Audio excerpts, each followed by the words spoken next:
Bonjour, aujourd'hui on va revoir toutes les transformations du plan que vous connaissez.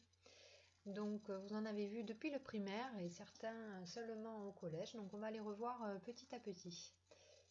Alors la première transformation, c'est la symétrie axiale. Donc la symétrie axiale, les figures se superposent par pliage le long de la droite est la médiatrice de MM'. Donc ici, pour tracer le symétrique de M par rapport à la droite D, donc quand on a une symétrie axiale et qu'on repère une symétrie axiale, il faut toujours préciser par rapport à quelle droite on construit. Donc on n'aura que la droite D et la médiatrice de MM'. Pour cela, donc, pour tracer le symétrique de M par rapport à D, on prend la perpendiculaire AD passant par M, et ensuite, avec notre compas, on reporte la longueur du point M à la droite D de l'autre côté pour obtenir le point M'.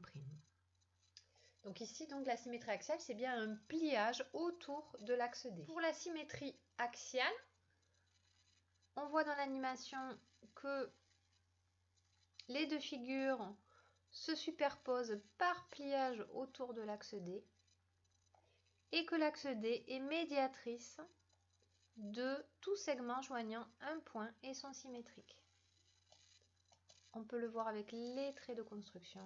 Ici, nous avons à chaque fois que l'axe D passe par le milieu du segment et perpendiculairement à chaque fois, donc c'est la médiatrice.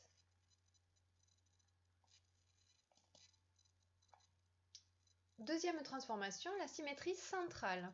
Alors les deux figures se superposent par demi-tour autour du point O. O est le milieu de MM'.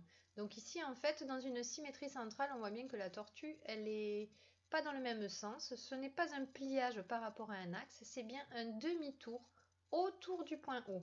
Donc dans symétrie axiale, il faut bien préciser l'axe.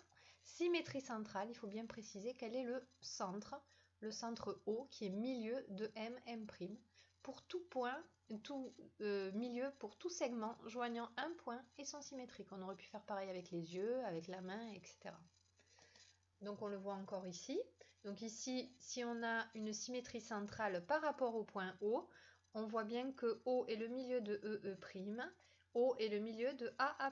Donc pour construire, quand on a un quadrillage, donc par exemple pour construire le symétrique du point A, on voit qu'on avance de 4 carreaux vers la droite et de 1 carreau vers le haut pour rejoindre le point O. Et ensuite, on recommence le trajet. Donc, 4 carreaux vers la droite, 1 carreau vers le haut, après le point O. Et donc, du coup, on obtient le point A'.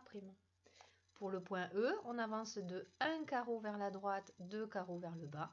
On recommence, 1 carreau vers la droite, 2 carreaux vers le bas. Et on obtient le point E'. On a bien la figure qui a effectué un demi-tour autour du point O. Alors, pour la symétrie centrale, donc on a encore un exemple ici de symétrie centrale, donc le smiley. On va effectuer une symétrie centrale autour du point A. Et on voit qu'ici, donc la figure a subi un retournement et que A est le milieu de tout segment joignant un point et son symétrique à chaque fois. Et il y a bien eu un demi-tour effectué.